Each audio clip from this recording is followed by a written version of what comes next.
এবছর নববর্ষে হালখাতা করতে গেছিলাম, আর দোকান থেকে না মানে অপূর্ব সুন্দর একটা ক্যালেন্ডার দিয়েছে, বুঝলে? আচ্ছা। ওই ক্যালেন্ডারে যে ছবিটা রয়েছে রাধাকৃষ্ণের ছবি, মানে অসাধারণ। তো ওই ঘরে দেওয়ালে টাঙিয়ে রেখেছি। তা আজকে সকালে জল খাবার খেতে খেতে ওই ছবিটা দেখি আমি আমার বরকে বলছি যে একটা জিনিস লক্ষ্য করেছো, দেখবে শিব পার্বতীর ছবিতে মানে বেশিরভাগ ক্ষেত্রেই শিব ঠাকুরের হাতে কিন্তু ত্রিশূল থাকে। হ্যাঁ, আবার দেখবে লক্ষ্মীনারায়ণের ছবিতে অনেক ক্ষেত্রেই নারায়ণের হাতে কিন্তু সুদর্শন চক্র থাকে। আবার রাম সীতার ছবিতে একটু লক্ষ্য করে দেখবে রামের হাতে কিন্তু তীর ধনুক থাকে। হ্যাঁ, এরকম বলছি আমার বরকে।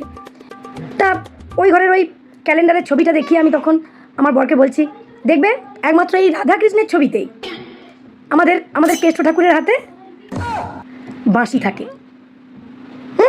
একটু লক্ষ্য করে দেখবে। এই কথাটা শুনে আমার বর কি বলে জানো? আমার বর বলছে, হ্যাঁ, বলছে এতক্ষণ তুমি যে সমস্ত দেবতাদের নাম করলে, ওই শিব ঠাকুর, নারায়ণ, তারপরে শ্রীরামচন্দ্র, আরে আরে প্রত্যেকেই ওনাদের বউদের সাথে থাকেন। তাই জন্য নিজেদের আত্মরক্ষার জন্য ওই সমস্ত হাতিয়ারগুলো সাথে রাখেন। একমাত্র আমাদের কেষ্ট ঠাকুর সর্বদা প্রেমিকার সাথে থাকেন। আর তাই জন্য নাকি আমাদের রাধারানীর মন পাওয়ার জন্য, হ্যাঁ, ওনাকে মাঝে মাঝেই বাঁশি বাজিয়ে শোনান। চিন্তা করো।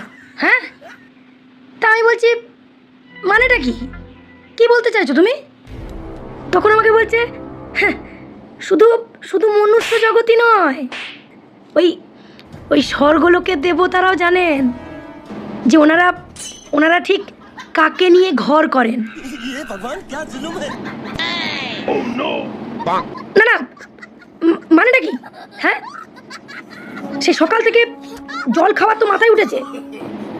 রাখো, আজ এর একটা হেস্তনেস তো আমাকে করতেই হবে। আজ এইটুকুই, আবার কাল দেখা হচ্ছে। টাটা, আজ আসুক।